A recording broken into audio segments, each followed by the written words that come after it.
नमस्कार, जय हिंद, वंदे मातरम। आज का ये वीडियो हमारे भतीजा जी के लिए है। भतीजा जी को मैंने बगल में खड़ा कर दिया है कि शायद उन तक ये वीडियो पहुंचे और उनको ये महसूस हो।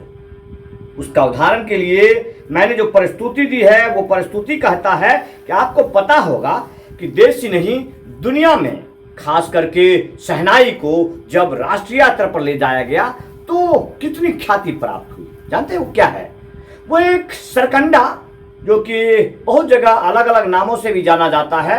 सरकंडे में जो होल होता है, उसके जो गैप है, उसका उपयोग करके उसे फूकने के लिए पिपही बनाया जाता था। मैंने बहुत सारा पिपही बनाया भी और दोपहर में बज भी रहा था, लेकिन भीषण गर्मी की वजह से अब ये सिकुड़ गए हैं और ये बज नहीं पा रहे हैं। उस पिपही को ही उसको किसी बड़े से यंत्र में डाल करके उसके अंदर कंट्रोल बनाया गया और फिर वो वाद्य यंत्र बना। लेकिन उसका काम सिर्फ शहनाई में सिर्फ उस खुशी और उल्लास का श्रृंगार बनना ही नहीं है। इसी शहनाई, इसी वाद्य यंत्र को मातम में भी बजाया जाता है।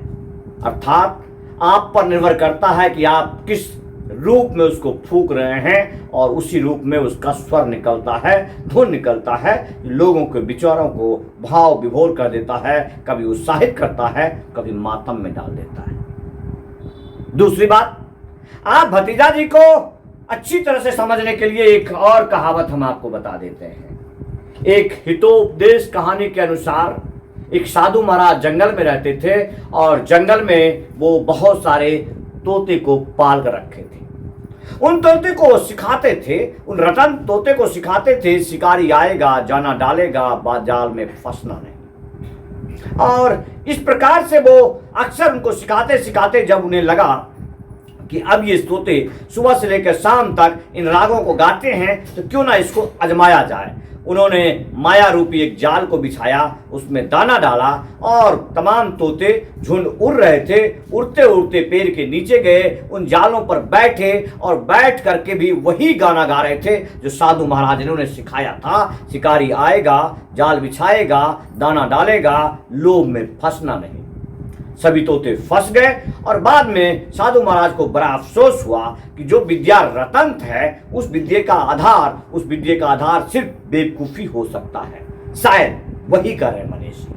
दूसरा स्वरूप जाता है कि अब आपको एक मंच मिला है। क्या जर्नलिज्म का आधार सिर्फ जी हुजूरी है?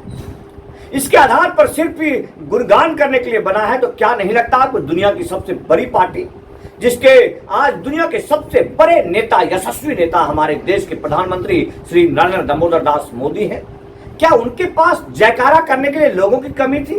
क्या कार्यकर्ताओं की कमी थी? आपको जिस आधार पर आप रोंग रोंग रोंग कहते हुए आप सेंटर तक पहुंचे हैं, जिस प्रकार कन्हैया लेफ्ट करते करते सेंटर तक पहुंचा है, उसी तरह आप रोंग रोंग करते करते आप सेंटर तक पहुंचे हैं। आपकी ख्याति सिर्फ इसलिए बढ़ी क्योंकि आपके अंदर जो जुनून है, जो जज्बा है, विरोध करने का जो क्षमता है, उसके आधार पर आपकी ख्याति आपको मिली। तो वो जुनून और जज्बा कैसे बरकरार नहीं रह सकता है भाजपा के इतने बड़े मन से? आप उन्हें मिलियनों चैनलों में भाषा को सिर्फ बदल करके, भावनाओं को सिर्फ समझा करके एक और उदाहरण दे देते हैं। हम आपको हमेशा से हम हिंदी के व्याकरण को दरकिनार कर देते हैं। खास करके बिहार के लोग जो हिंदी में प्रख्यात हैं, जो एक से एक प्रख्यात कवि दिए हिंदी के, लेकिन वो कभी कभी इन चीजों को समझने से चूक जाते हैं। एक मात्र 3 शब्द का एक सेंटेंस बनता है, रोको मत जाने दो।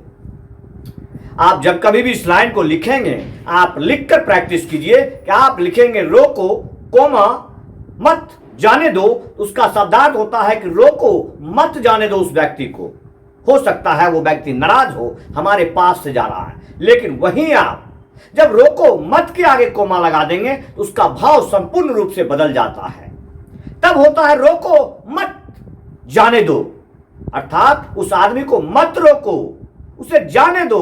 वो रूढ़ है, वो मनीष है जो सिर्फ अपनी जरूरतों को मनवाने के लिए तमाम चीजें करता है, अपने फायदे के लिए वो कहीं जाता है और अपने फायदे के लिए आज जिस मुकाम पर वो पहुंचा है, अपने काबिलियत के दम पर, अपनी योग्यता के दम पर, तेजस्वी यादव के मूर्खता की वजह से, तो उसका उपयोग ऐसे किया जा सकता था कि मोदी जी बिहार के लिए ये करेंगे, मोदी जी बिहार के लिए ये करेंगे। मैंने जनता को महसूस किया है, उनके घर घर जाकर के देखा है क्या क्या तकलीफें हैं। यहां पर स्वास्थ्य की व्यवस्था ठीक नहीं है, यहां पर पुलिसिंग की व्यवस्था ठीक नहीं है, यहां पर शिक्षा की व्यवस्था ठीक नहीं है। यहां के इंजीनियर जो नाला बनाते हैं उस नाले का पानी उस नाले में नहीं जाता है। यहां जो पुल बनता है वो समय से पहले गिर जाता है, उद्घाटन से पहले गंगा नदी में समाहित हो जाता है। इन तमाम बातों को आप ऐसे भी कर सकते हैं कि अगर मोदी जी तीसरे टर्म में आते हैं, मजबूती के साथ सरकार बनती है, 400 पार की सरकार बनती है, तो मैं वचन देता हूं, मैं मोदी जी तक पहुंच गया हूं। बिहार के लोगों, मैं एक एक बात मोदी जी को बताऊंगा और मोदी जी के माध्यम से इस बिहार में भी अमूलचूल परिवर्तन आएगी। बात करने का यह भी एक तरीका है, लेकिन पता नहीं भतीजे जी को रतन टोटा क्यों बनाया गया। शायद ये बात मनोज तिवारी जी के माध्यम से समझाया गया होगा, क्योंकि उनके पास बहुत सारे विधा थे। वो एक अच्छे कलाकार हैं, अच्छे कलाकार होने के वजह से वो शायद उत्तर बिहार और पूर्वोत्तर उत्तर प्रदेश जो पूर्वांचल क्षेत्र है वहां के लोगों में उनकी लोकप्रियता है, इसके आधार पर उन्हें ख्याति मिली। आपके पास क्या है? आपके पास क्या है मिस्टर भतीजे जी? आपके पास एक ही जज्बा है, एक ही जुनून है कि आप एक सिपाही के बेटे हैं। आपके रगों में दौड़ने वाला खून भारतीय थल सेना के किसी वीर सिपाही का है और उसी की वजह से आपको इतनी ख्याति मिली और उसी के जज्बे की बदौलत से आपका ये दृढ़ता है, ये संकल्प है। क्या उसे वैसे जाने देंगे? उन लोगों को जवाब नहीं देंगे आप जो लोग कि सिर्फ आपके वजह से जेल तक चले गए? क्या उनके लिए बात नहीं करेंगे आप में? तो आपको मुंह की खानी पड़ेगी। उदाहरण के लिए बता देते हैं आपको कि आजाद भारत के प्रथम थल सेना अध्यक्ष field marshal general KM. Cariappa जैसे लोग भी चुनाव हार सकते हैं, तो आप क्या हैं? आपकी इस विचारधारा में कभी भी जीत शायद आपके और ये पार्टी, ये राजनीतिक दल, ये नेता सिर्फ और सिर्फ आपकी लोकप्रियता तक ही सीमित है। यदि आपको गाली मिलता है, एक भी समर्थक आपके जवाब दे रहे हैं क्या उसको?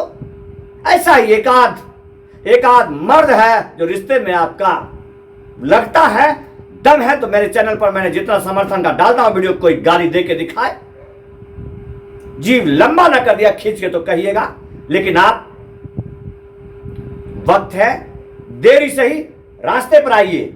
और जनता जी से निवेदन है कि कृपया आप भटके हुए को रास्ते पर लाने का गाली गलौज तरीका नहीं है तरीका। और खास करके एक मास्टर वो विपिन, ये सब बदचलन बेहया किस्म के लोग हैं जो इस सोशल मीडिया का उपयोग जिस तरह से अपने फायदे के लिए कर रहे हैं, समाज के लिए कतई नहीं कर रहे हैं, कभी नहीं कर रहे हैं। ना मनीष ने किया, ना वो विपिन कर रहा है। मुखिया खुदा नहीं होता है। इसी के मुंह से मैंने सुना था कि मुखिया बना है घंटा के लिए, और आज विधायक बनने के लिए ये जो नौटंकियां कर रहा है, ये सिर्फ इनका व्यूअरशिप के लिए खेल है। मनीष ने बोला, आप यही समझ लीजिए कि हो सकता है इसे आपस की मिली भगत हो। दूसरा, साफ शब्दों में आप समझ लीजिए, क्या इस बिहार के लोगों ने खेसारी और पवन सिंह का युद्ध नहीं देखा? आज गलबैया मिलाए के बैठे हैं कि नहीं बैठे हैं? ये अपने फायदे के लिए कुछ भी कर सकते हैं। अगर फिर चुनाव हो जाएगा, फिर ये लड़ते नजर आएंगे व्यूअरशिप का खेल के लिए, अपनी लोकप्रियता बढ़ाने के लिए। आप इस पचड़े में न पड़े, इस पचड़े में बिहार को बर्बाद ना करें। सबको समझें और जो आपके बदलाव के लिए लड़ रहा है उसी का साथ दें। ये ताता थैया करने वाले हैं, इनसे कृपया बच के रहें। जय हिंद, जय बिहार।